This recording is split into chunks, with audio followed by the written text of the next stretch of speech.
You've probably seen this freaky deaky image on the internet and wondered what it was from. Heck, you might have even thought it was a real Skinwalker, as the internet would lead you to believe. But, as we'll see in tonight's movie, it's actually just the alien creature from Xtro. And if you think this is the weirdest thing about the movie, well, think again.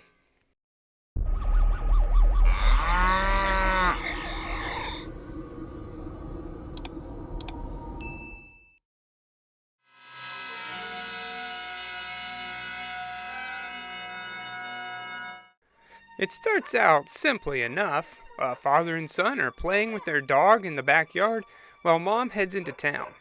But the strangeness starts off right after that, when the dad, Sam, throws a stick so hard it explodes and day turns to night. A light fills the sky and starts to pull Sam in. He yells to Tony to get back, but it's too late for him, and that's all she wrote. Sam's a goner. The movie picks back up 3 years later, where Tony is still reliving that night in his dreams. His mom, Rachel, comes in to calm him down, and we see that she's moved on with her life.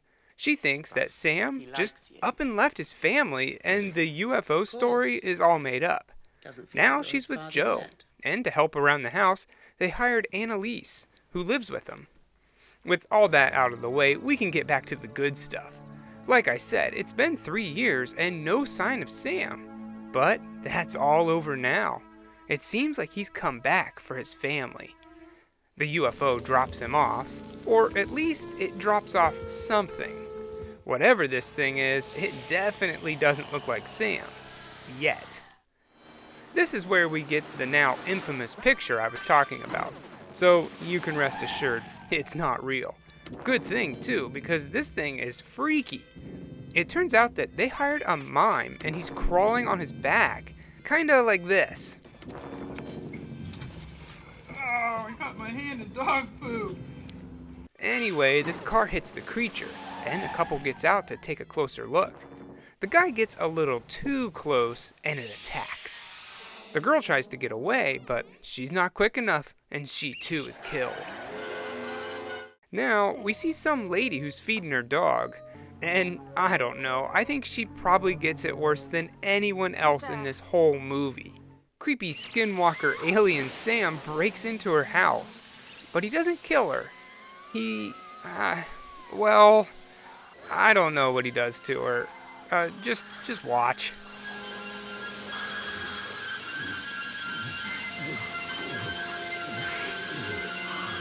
While all that's happening, we jump back to our family for a bit. When Rachel tucks her son into bed, she sees that he's all bloody. Oh my God. The doctor comes by to check in on him and figures out that it's not Tony's blood. But then, whose is it? He says it's his father's, but that's impossible. And, well, it is, because he's too busy being born. Yeah, you heard me right. The lady that he attacked is now insta-pregnant, and she's huge. Looks like Octomom. Anyone remember that? Well, after she pops... No, don't do it. Stop. Please. Ugh, gross. You just had to do it, didn't ya? I could go my whole life without seeing a grown man being born. Well, at least he doesn't look like this freaky thing anymore. He steals the coat off the guy he killed and his car, with his girlfriend still in it. Dead, of course. He goes to call his wife, and the phone melts. Sure, makes sense. The next morning, Annalise walks Tony to school, and they go right past his father. How did they not notice him just standing there? Well, anyway, elsewhere, some guy pulls into a parking space and bumps into Sam's car. And because Sam doesn't have the common courtesy to bury the dead, the guy finds the girl in the front seat. A little later, Rachel goes to pick up Tony from school, but the teacher says that his father already came and got him. Confused, Rachel runs around for a bit until she finally sees him. Coming out of the shadows is her husband. The first thing she does is slap him in the face. Honestly, he deserves it. Remember, Rachel still thinks that he abandoned his family. After she calms down a bit, he explains that he doesn't know what happened. He doesn't remember a thing. You disappeared for 3 years without a word. I don't know where I've been. Feeling bad for him, and really because he has nowhere else to go, Rachel takes in Sam, which obviously Joe isn't too happy about. I mean, your girlfriend's husband just shows up one day out of the blue, and 3 years later, and now he lives with you? I get it. I'd be mad too. Here, we see that Sam just isn't right.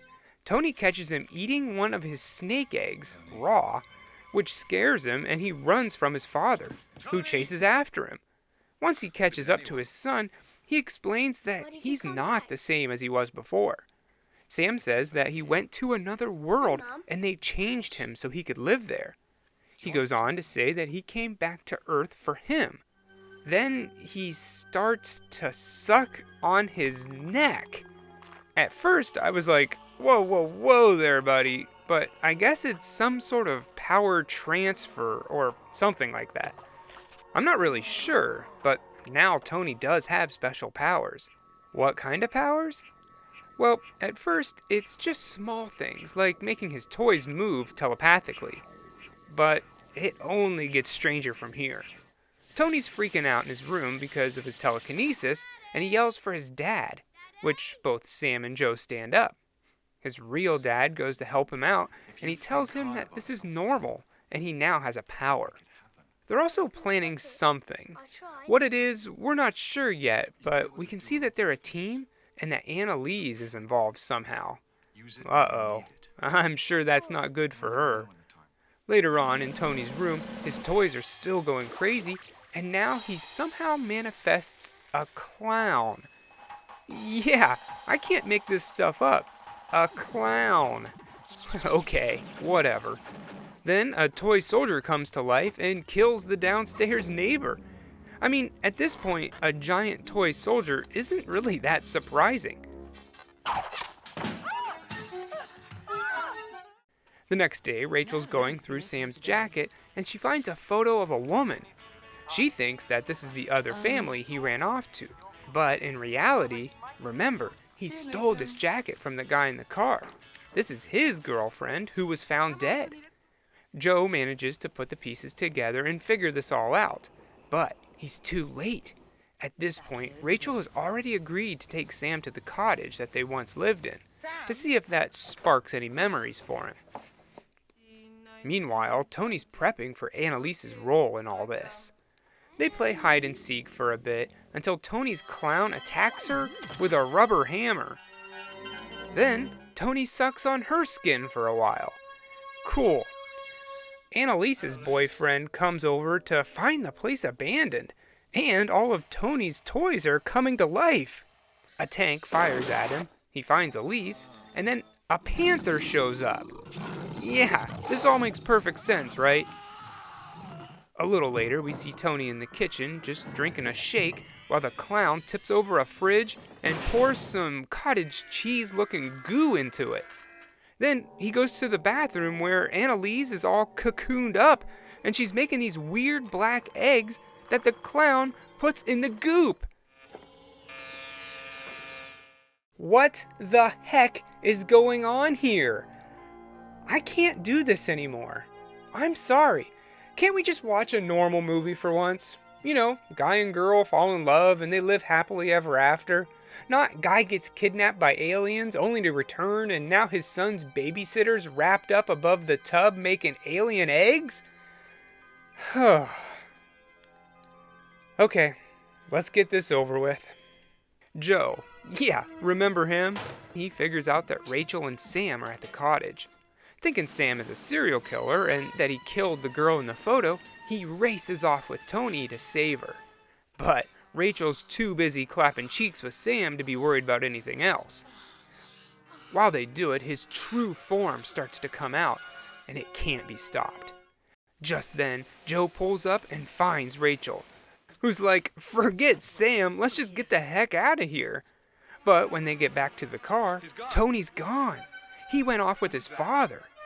They run after him, and Sam goes into attack mode, screaming at Joe, which does a pretty good job at stopping him. Rachel runs after him next, and at this point, Sam is starting to look like a skeleton. It's really gross, and if I have to admit, pretty cool too. Everyone's running towards this big light, which is undoubtedly the alien ship. At this point, Sam is fully transformed, and Tony started as well. Hey, for a low-budget 80s movie, the effects aren't half bad here. Father and son walk into the light. They get on the ship, and it speeds away. Now, it looks like this whole experience has changed Rachel as well. She walks home, and now her apartment is all white for some reason. Oh, and the panther's still there. She goes to the fridge full of eggs. One of them hatches, it attaches to her mouth, and it's lights out. The end. And that was Xtro. And all I have to say is, huh? What a weird movie. The randomness is in full throttle here. The fully grown man birthing scene, the toys coming to life, the clown. It's all so messed up that it couldn't have come from the mind of a sane human being. And, well, it didn't. The director and co-writers were so high on drugs that they would just throw in random ideas that they thought would fit. And, well, I guess that's one way to make a movie. Back to the Skinwalker photo for just a second. I do have to commend whoever edited this picture and shared it online. They did a really good job by making it black and white and then blurring it to make it look more scary. And choosing to take a scene from Xtro, a movie not many people have heard of, only makes the photo more legit. So, bravo. If I had to sum up Xtro in one word though, of course, it would be weird. I can't say that this is a particularly good film, however, I will say it's entertaining and it does keep your attention throughout. Half the time you're left wondering just what could happen next to make it any more crazy. But the special effects were pretty good, the acting was hit or miss, and the music, although ear-piercing at times, I don't know, it kind of fit the random nature of the whole film. I'd say find a copy of Xtro if you can. Plan a movie night with the family. Get a big bowl of popcorn, turn the lights down real low to set the mood, and then just watch your family's faces as they see the craziness that's happening on screen. I give Xtro 3 babysitters laying eggs out of 4.